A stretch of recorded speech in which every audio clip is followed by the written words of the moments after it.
afternoon, good afternoon, good afternoon. Good afternoon, good afternoon. It's nighttime here in central New England, so we can't be too loud. 2:15 p.m. Eastern Standard Time on Saturday afternoon, October 7th, year 2023.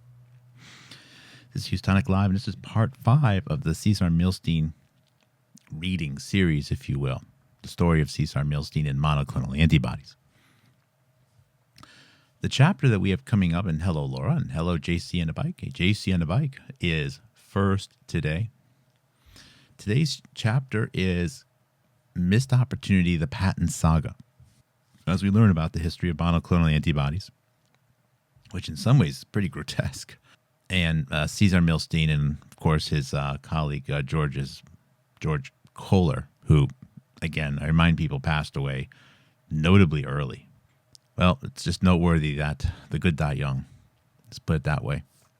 What led us to this, for those, most of you who are already here probably have already heard this story, but for those who are just watching this the first time, why are we reading this 2012 What is Biotechnology series that was put out by an author paid for by the medical institutes out in England?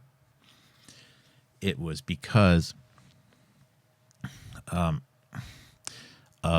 earlier research that we did on the challenges of antibody patents, which sounds about as interesting as watching paint dry, but it is possibly a motive of much more than we can ever comprehend, including the timing of potentially pandemic, potentially the medicines which were encouraged to be used, the medicines which were disallowed. So many things may actually have their root in technology which is being shared, which is not being shared, which is being held captive in narrative controls, and so on and so forth. And again, what led us to realizing that antibody patents may be important. It wasn't because of money. Let's put it that way. You will very, very seldom, if ever, hear me say something, especially on this channel, like Company A is motivated to do something because they want to secure a few $1 billion in patent money. Certainly, look, I worked in corporate America. Of course, companies are motivated by profits, revenue. Of course they are. Of course, individual shareholders and key directors of companies are motivated by that stuff. Of course they are. Okay, but usually when it's just a particular market and it's just two companies duking it out, it tends not to have ramifications that ripple all the way down to impacting the world, right? I mean, who cares if one chip maker or another chip maker wins? Of course, there's money involved, and of course, that's interesting, but I tend not to get involved in those particular issues. There's other people who will microanalyze that stuff, and that information will be used for investment purposes and so on and so forth. Other potentially antitrust level things at that level. When we're drawn to discussing patents, it's because there's major geopolitical things happening, and the story of how one company or another is making a few extra billions or their business at risk because of something is, and again, I keep my baby monitor here, is usually a secondary story. So anyways, we all know, and Jonathan, JC and a Pike, Get Going Biological, fantastic work, must watch work, has been did a good expose yesterday on the potential engineered rise of Brett Weinstein as a person speaking out against wokeism because of some unusual situation he found himself in at Evergreen State University. First off, if there was ever a place where you would go to work as a professor and a certain political ideology, it would be Evergreen State. for Brett Weinstein to have said that the situation he found himself in was a bit too far and he had to take actions and so on and so forth. Back in 2016, of course, which led him to winning a $500,000 lawsuit and winding up in Congress and getting elevated by Tucker Carlson, etc. Boy, does that all look engineered. But anyways, for him to say that he didn't expect it, and come on, he was at Evergreen State. He must have known exactly what he signed up for. But regardless, we know that, as we have said before, Eric Weinstein's father, is a key person historically. Maybe not the top shaker, maybe even not a mastermind. However, when certain people have certain connections, it helps unravel a story. Now, I don't like to say things like this one person decided to do all this because it impacted the world in a particular way. Nonetheless, the positioning and the success of Brett and Eric Weinstein does not seem to be organic. And their father was the first patent attorney hired by the United States Department of Justice Antitrust Division, almost specifically in 1962 by JFK to handle the Drug Industry Antitrust Act. He definitely played a role with the thalidomide research. The thalidomide scandal played into that, of course, and has become one of the top arbitrators in the United States of America. And according to his own professional profile, one of the cases that he is proud to evangelize that he worked on was in 2009 or 2010, 2012, Centocor versus Genentech, I think. And the Centocor is the key part because it was about proteins. It was about monoclonal antibodies. It was about antibody patents.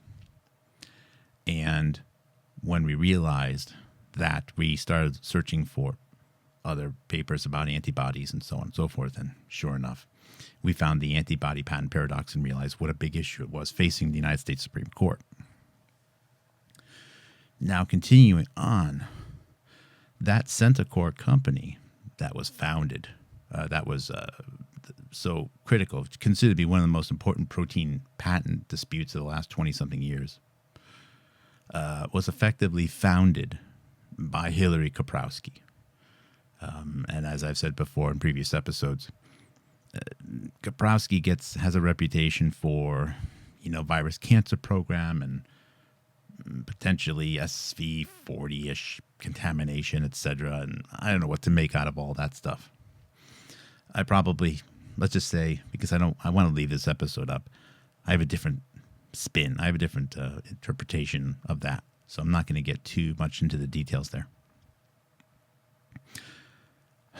Nonetheless, when you then see that this company, Centocor, and their research into monoclonals is then referenced in multiple other places, including this document here in this section, which we're reading today, you see how things are connected. All right. And it doesn't necessarily mean that the names that we've just mentioned are masterminds or leaders or whatever. It does help identify, though, correlations. That's all. So with that said, hello, Missy Kim. Hopefully you guys can hear me well. This is like my we're at a golf tournament voice, right? You're watching the what do they call it? The PGA, the Professional Golf Association. And I don't even know the names of any golfers anymore. Jack Nicklaus with the 4-iron or whatever. I don't even play golf. But anyways, you get the general idea. All right, guys, let's just get down to business here. Missed opportunity, the patent saga. Oh, by the way, if you noticed on the cover, but there's a picture of Margaret Thatcher handing out a award to one of the chemists who's mentioned in here. And she was appointed, in 1979. And it's interesting that Margaret Thatcher of England was, by education, a chemist. I didn't know that till just a few minutes ago, actually. In July 1975, Cesar Milstein gave a presentation on monoclonal antibodies at an internal Medical Research Council MRC meeting, convened to discuss the safety of genetic engineering.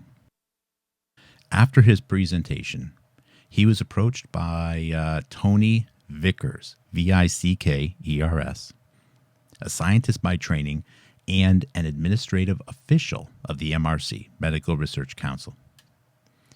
Vickers was interested in learning more and requested the proofs of the article Milstein and Kohler were about to have published in Nature. By the way, as reviewed yesterday, after they had that article published, they couldn't figure out how to reproduce it. They reproduced it a few times, but then they couldn't do it. Eventually, they got a postdoc student to help them realize that the best place to have that particular cell culture respond in the way they needed to, that postdoc student guided them to the elevator shaft or the lift shaft because it was the right conditions in the building. No, in no other room, in no other environment could they get the culture to repeat. By the way, this little setup here, I'll read the language underneath. This shows the configuration of equipment that was set up for the continuous growth of myeloma cells, which was important in the generation of monoclonal antibodies. To the right is the spinner culture, which was drip-fed continuously from the container on the left. This enabled cells to be kept at an optimal density. The cells could be removed as required.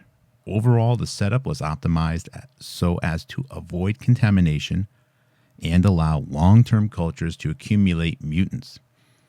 The myeloma X63AG8 cell clone was isolated from a 3-month-old culture. In some cases, cultures were grown up to 1 year.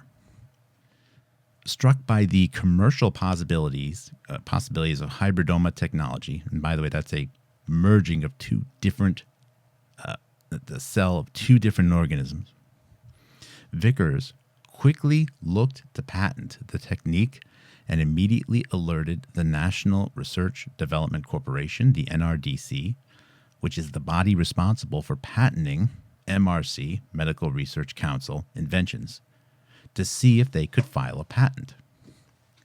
Action needed to be swift because the British patent law does not allow for the disclosure of any work, such as publication of an article prior to filing an application for a patent.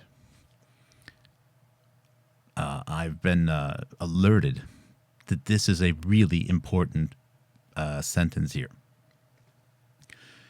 British patent law, at least at that time, I don't know what it is right now, but at that time, British patent law does not allow for the disclosure of any work, even a publication of an article, prior to filing an application for a patent. It doesn't mean you need to be awarded the patent, but you need to file it first. So they wanted to have this publication. Therefore, they needed to urgently file the patent. Because it's all happening in England. While Vickers was quick off the mark in his attempt to get a patent for Kohler and Milstein's technique, intervening before the Nature article went into print, it was to take the NRDC, the National Research Development Corporation, several months and some prompting by the Medical Research Council, the MRC, before any action was taken. The response came in the form of a letter shown here, written in October of 1976. By this time, the opportunity for patenting the technique in Britain had been lost, as by now the method had been published in Nature. The National Research Development Council, the NRDC staff, made it clear that while they recognized the possible medical and commercial value of hybridoma technology, they were unable to, quote, identify any immediate applications, unquote, so had taken no action to file for a patent.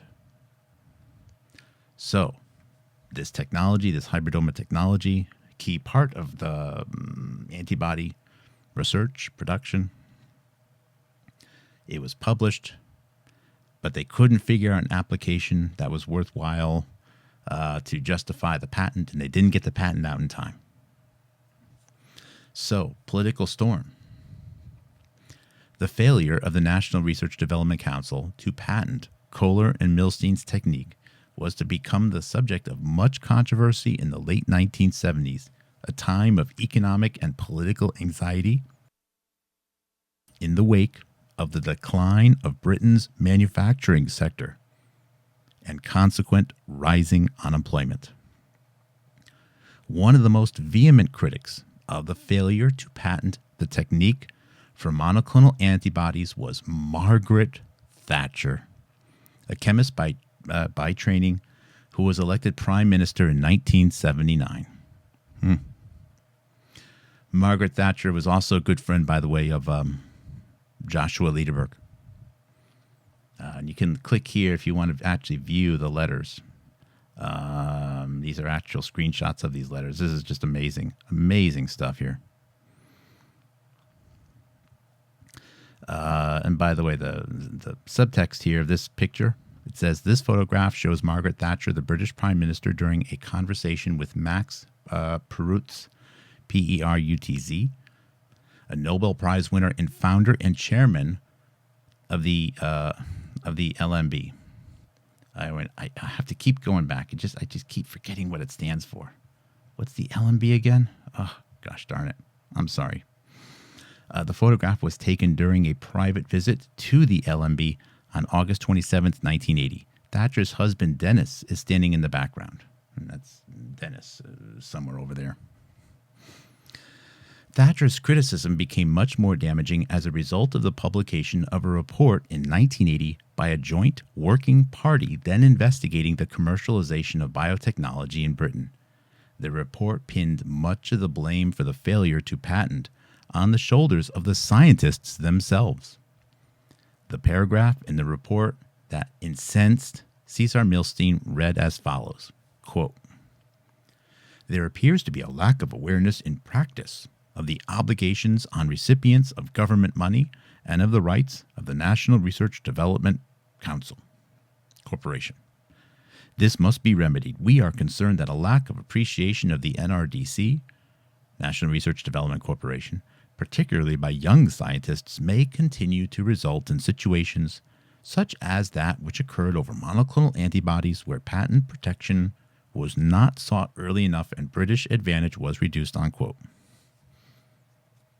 I have to admit, given what little I know right now, and this is probably a naive thing to say, I kind of agree with that, right? I mean, if your livelihood is getting grant money to do this research, and you know, I mean, maybe they just weren't reminded enough, but you should know that the application is really important. It's the whole reason why the money's there in the first place.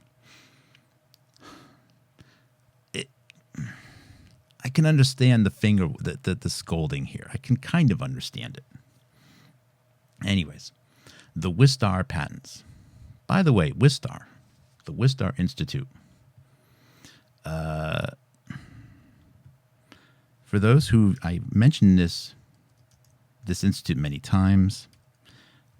Most people have no idea it even exists. The Wistar Institute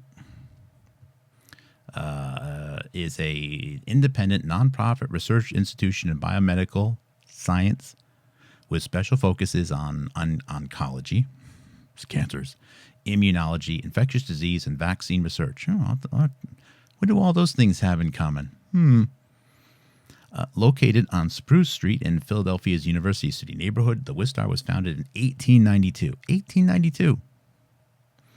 As a nonprofit institution to focus on biomedical research and training.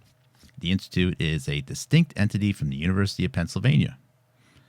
Oftentimes, you see a correlation between University of Pennsylvania work and the Wistar. For example, the death of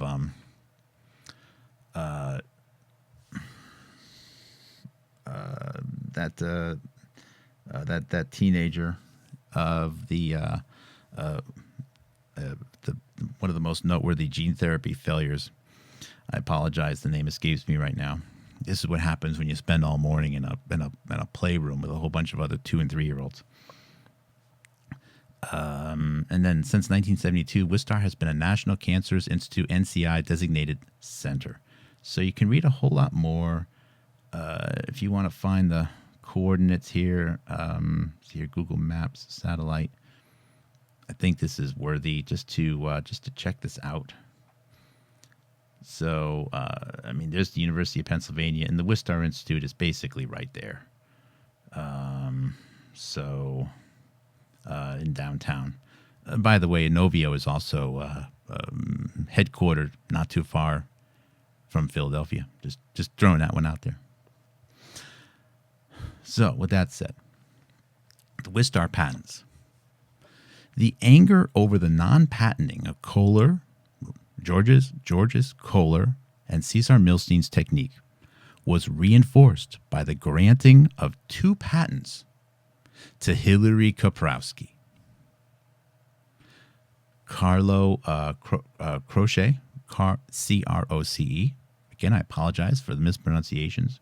And Walter Gerhard, G-E-R-H-A-R-D, for the making of monoclonal antibodies against tumors and influenza virus antigens in October 1979 and April of 1980.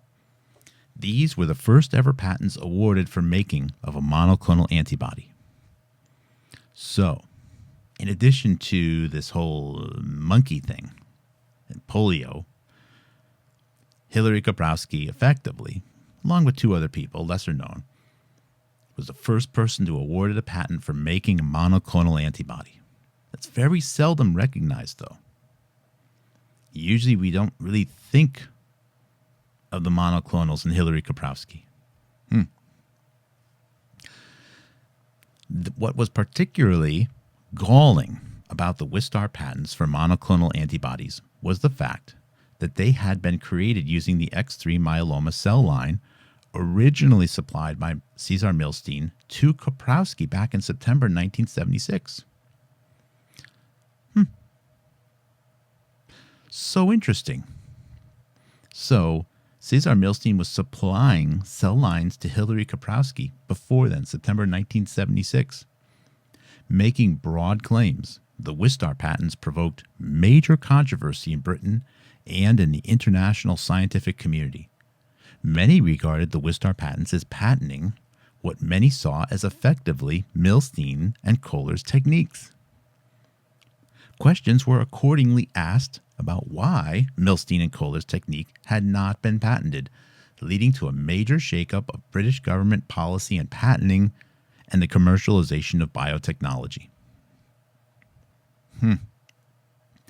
Cesar Milstein's supply of the cell line to Koprowski was in keeping with the tradition among many scientists at the time.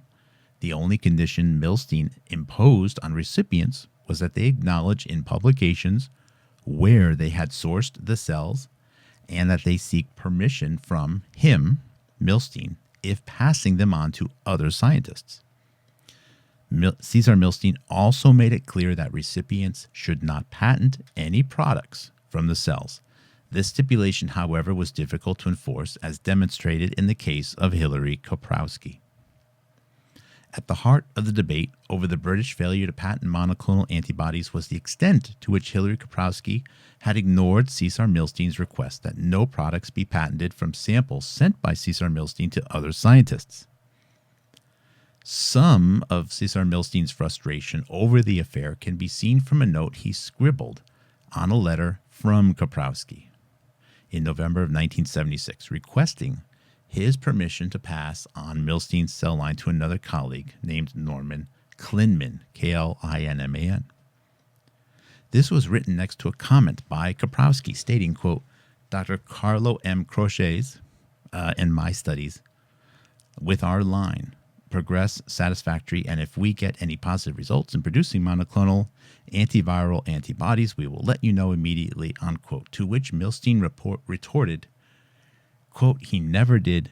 Instead, in June 1977, he took a patent without even letting me know, unquote. In 1980, Nicholas Wade, a science journalist, published an article in the widely disseminated journal Science, capturing some of the sentiment around the patenting of monoclonal antibodies. Narrators note the antibody patent paradox being as hot as it is. All the way back in 79 and 80, the antibody patenting issue already getting to be hot. End note. Nicholas Wade, in that Journal of Science in 1980, wrote, quote, Cesar Milstein did not apply for patent on his technique. He gave away his plasmacytoma cells in the usual scientific tradition of free exchange, asking only that recipients should not patent any hybridomas made from the cells and that they should not pass them on to third parties, unquote. Wade quoted Milstein as stating, quote, Milstein, I guess, was quoted as saying, quote, we were too green and inexperienced on the matter of patents, unquote, indicating that in the past, the British Medical Research Council encouraged its scientists in the past to make methods freely available. As Milstein put it, quote, we were influenced by that psychology. We were mainly concerned with the scientific aspects and not giving particular thought to the commercial applications, unquote. Wade, author in Science Journal, went on to argue, quote, the Wistar Institute seemed, in a sense, to have jumped into the gap which Cesar Milstein and Kohler left. A broad patent for monoclonal antibodies raised against tumor cells was granted on October 23, 1979 to Hilary Koprowski and Carlo Croce. A similar patent covering the antibodies to viral antigens was issued on April 1, 1980 to Koprowski, Croce, and Walter Gerhard. The Science Journal article author also cited Milstein's unhappiness over the breadth of the Wistar patent application for, as he put it, quote, they are essentially patenting our procedure. Can I just open up a fresh one here?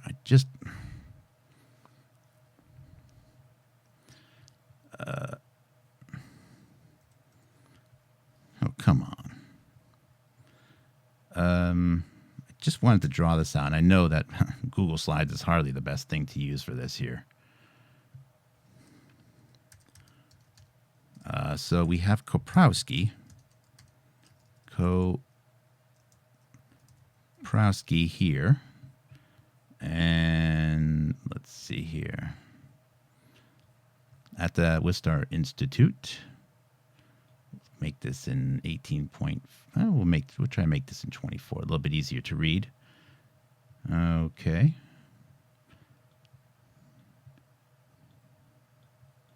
So he's at the Wistar Institute. Who did he mentor?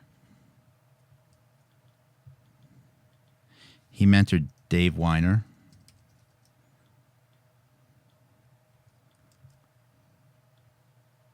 Stanley Plotkin.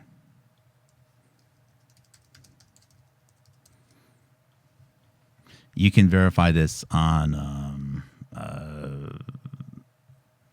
well, you can actually go to my archive. Just go to Weiner, UVWEINER. There's his handsome face.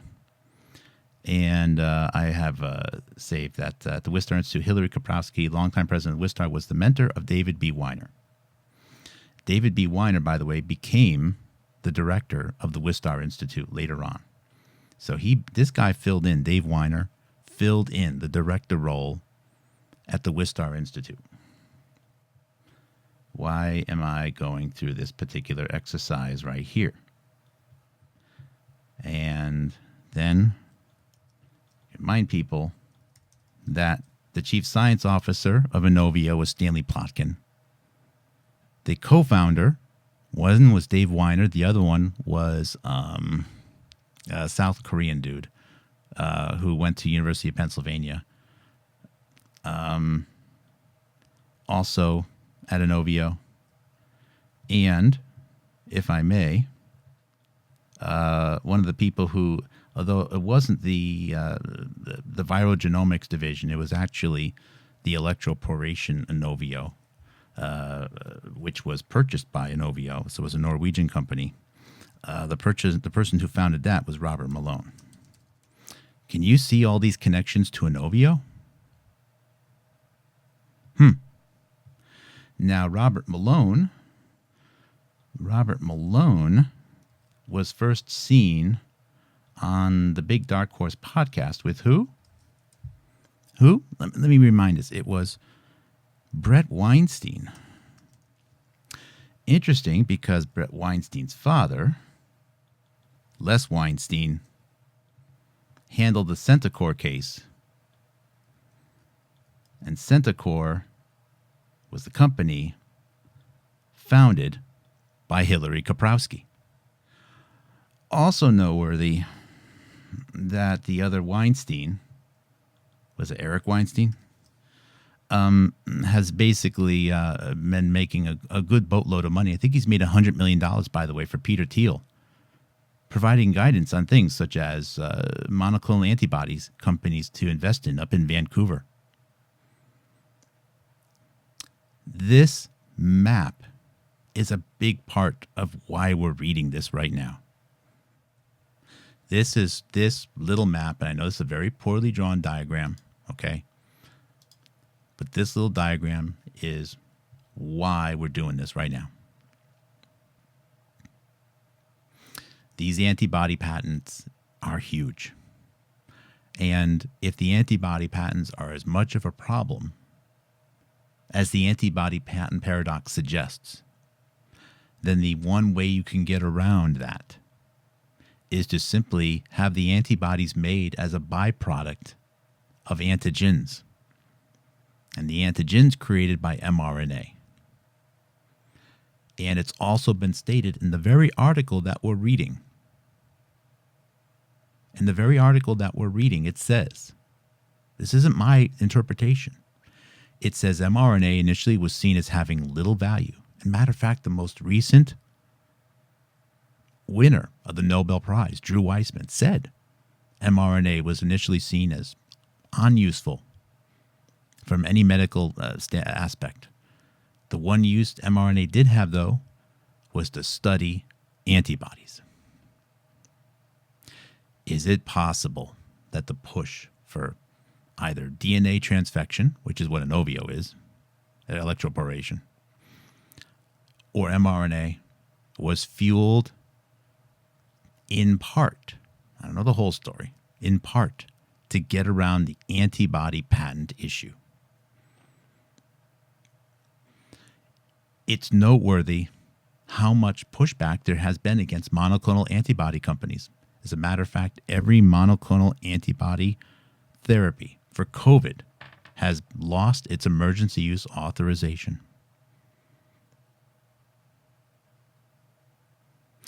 Isn't that all just amazing?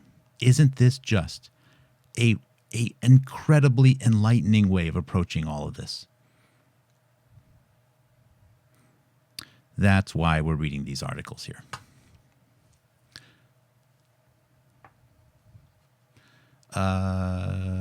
KKL Love. Hello, Ladybird. Good to see you. Use kooky scientist as keywords. So there isn't a lot out there, and we're going to get back to the article in just a minute. There is not a lot written out there, admittedly, on Les Weinstein. This is the most recent photo. I think he's one of the largest financial supporters of the Los Angeles Symphony Orchestra. He also gives $5,000 to $25,000 a year to PBS for what, Judy Woodruff, to spew off all that nonsense. Anyways, don't take my words for it. Just read his own resume. Genentech Centocor case. Okay, that's now as a supervisor. Now this is important, okay? When you look at the case notes, you're going to see the lead attorneys, plaintiffs, the top advisors of a particular legal case, usually, and especially, and as well as arbitrators, are oftentimes not omitted on these papers.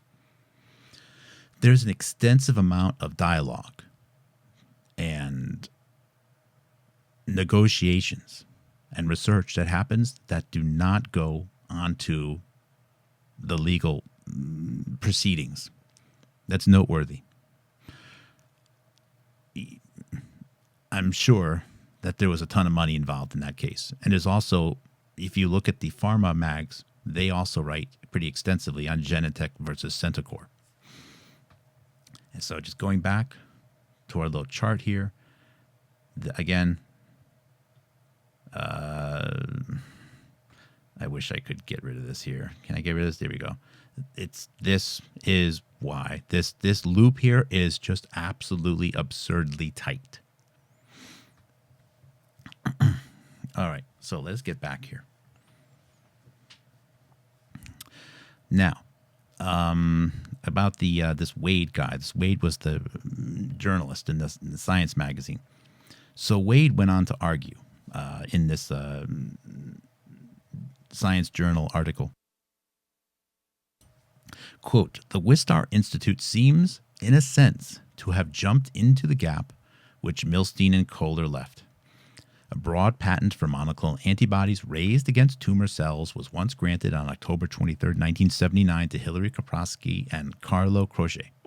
A similar patent covering antibodies to viral antigens was issued on April 1, 1980, Fool's Day, to Koprowski, Croce, and Walter de Gerhard, unquote.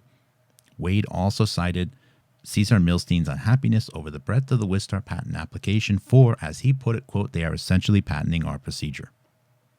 Overall, Wade's article in Science raised concerns about the extent to which Hilary Koprowski had broken an agreement between Cesar Milstein not to patent any product based on the cell line he supplied. Angered by the implication that they had stolen Milstein's procedure, Hilary Koprowski and Croce responded in a letter to Science magazine or journal denying they had contravened an agreement.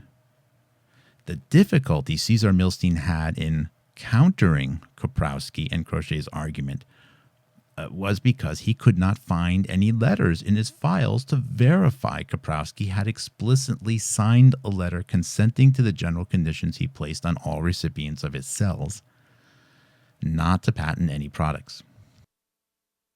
Nonetheless, other letters between the two scientists indicate that Milstein was upfront that this was a condition in sending his cells. For example, in a letter written by Milstein to Hilary Koprowski in May 1977 concerning the transfer of his cell line to another colleague, states very clearly that products arising from such cells should, quote, not be made the subject of any patent rights, unquote. Given that Hilary Koprowski received this letter a month before the Wistar Institute applied for a patent for their monoclonal antibodies, this was particularly striking.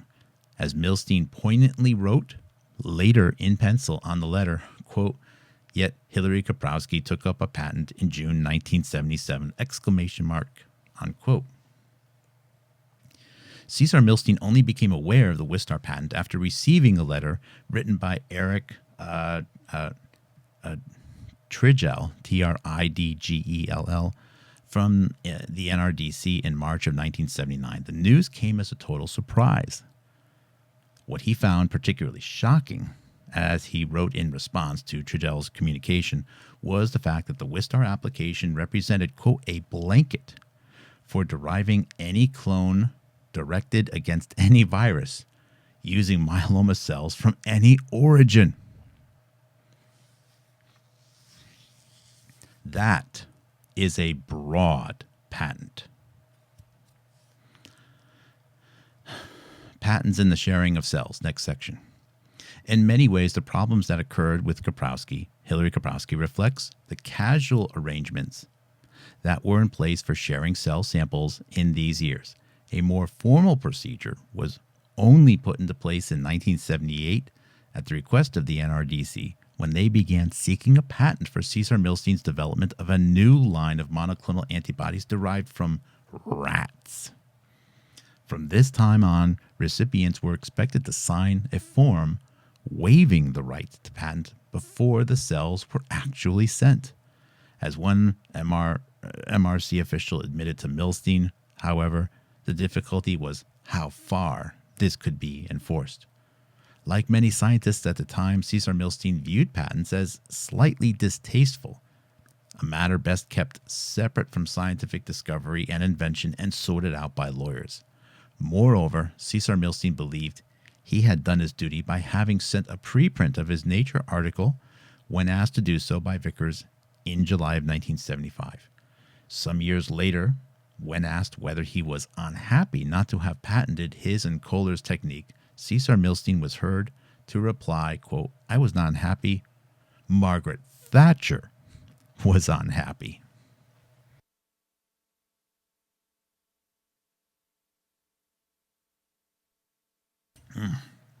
Wow.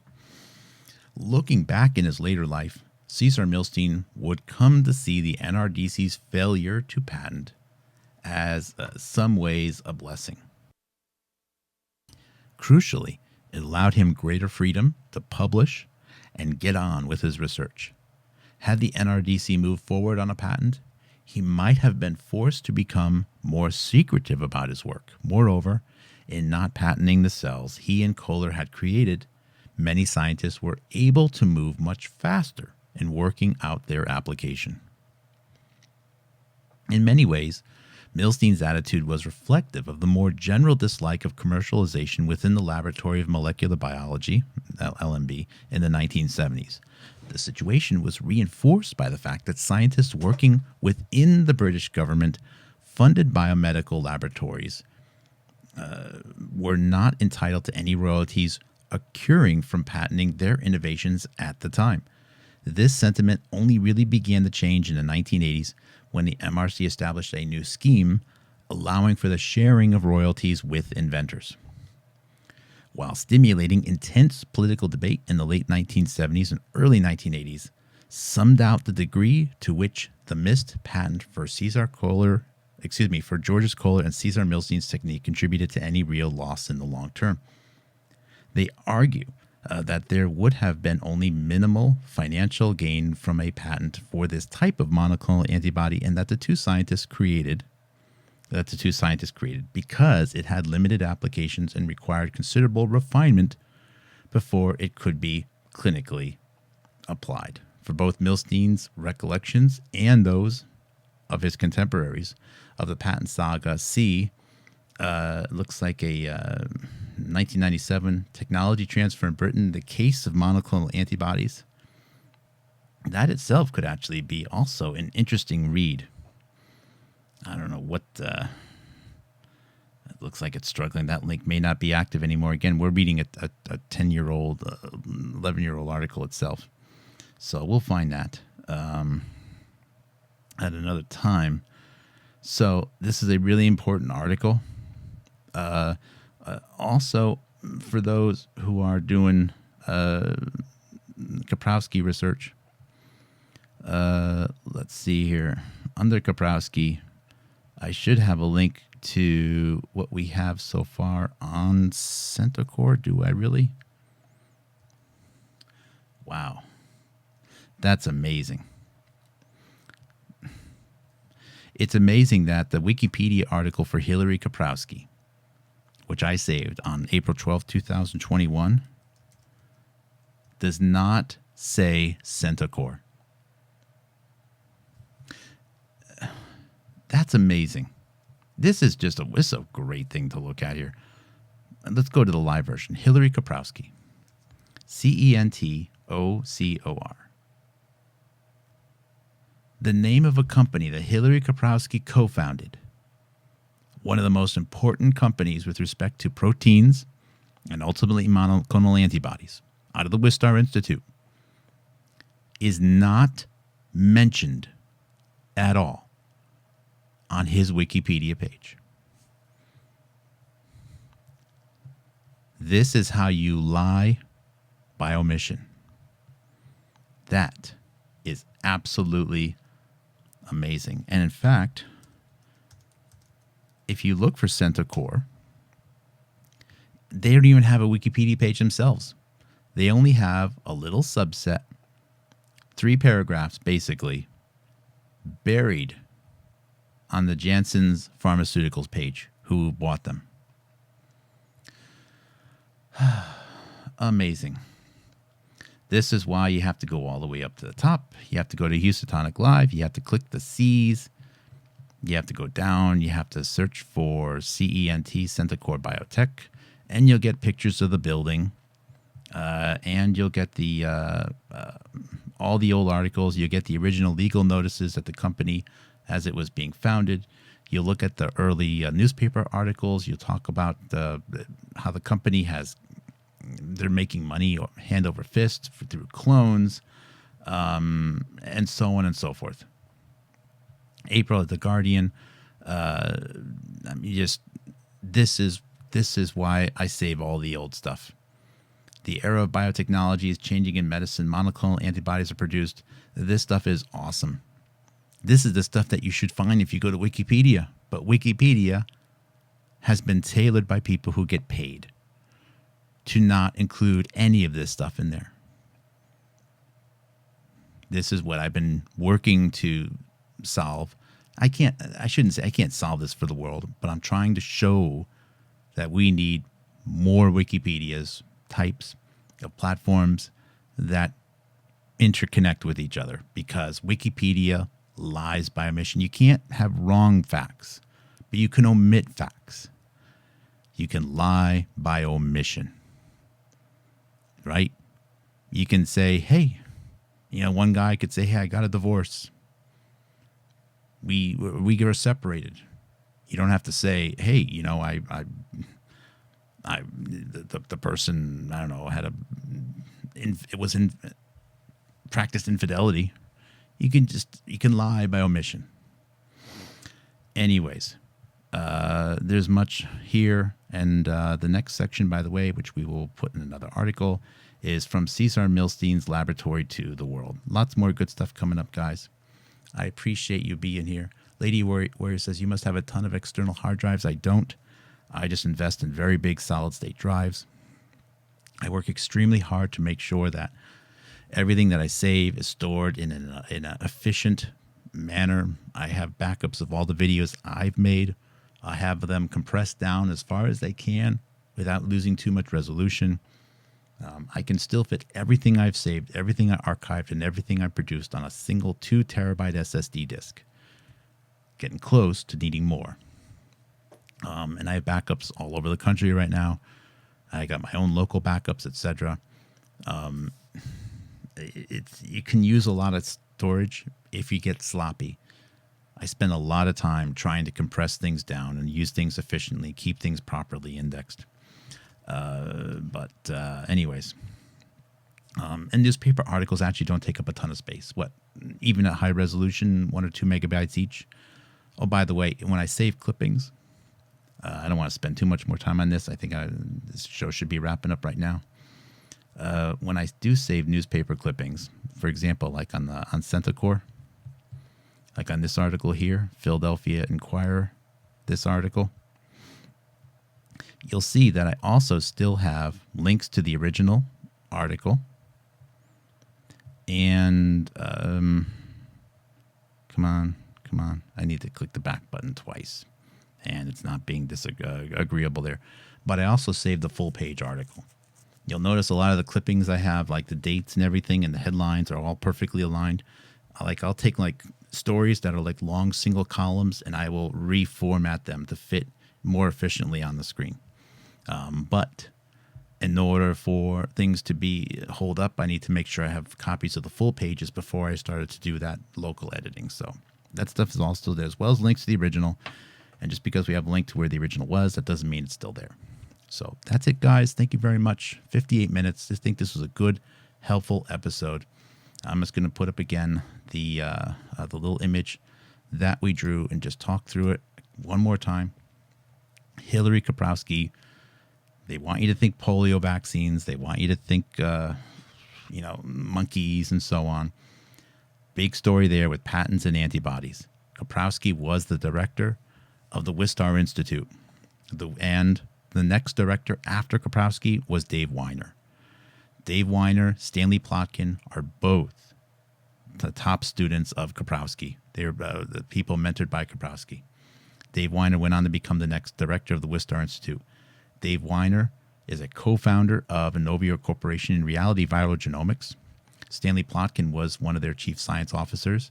Stanley Plotkin was also the chief science officer of Eros Global Tuberculosis Vaccine Foundation of Inovio. The name Inovio actually came from a Norwegian company that Robert and Jill Glasspool Malone co-founded that focused on electroporation techniques, but Inovio purchased this company. And again, there's lots of spelling errors in here. I apologize for that. And Inovio was actually, as of early 2020, the first company that had a vaccine announced for SARS-CoV-2. They are actually the largest recipient of money from CEPI, the Coalition of Epidemic Preparedness and Innovations, even more so than Moderna. They lost their position as the number one or number two company on the day Warp Speed was announced. And Robert Malone has always been a longtime supporter of DNA transfection. Robert Malone's breakout moment was with Brett Weinstein. Brett Weinstein's father, Les Weinstein, is very much connected with Centocor and that case. Now, Koprowski, of course, died earlier, so I should actually have like Centocor in the middle here. Centocor was co-founded by Koprowski. But anyways, you get the general idea. Hence, really important map that I keep talking through, but perhaps it's a little bit more helpful if I just draw it out there. So that's it, guys. Take care. God bless. Watch out for it. Hopefully Jay will have another good show tonight. More updates coming later. Look out for the Sunday night show. Take care, everyone.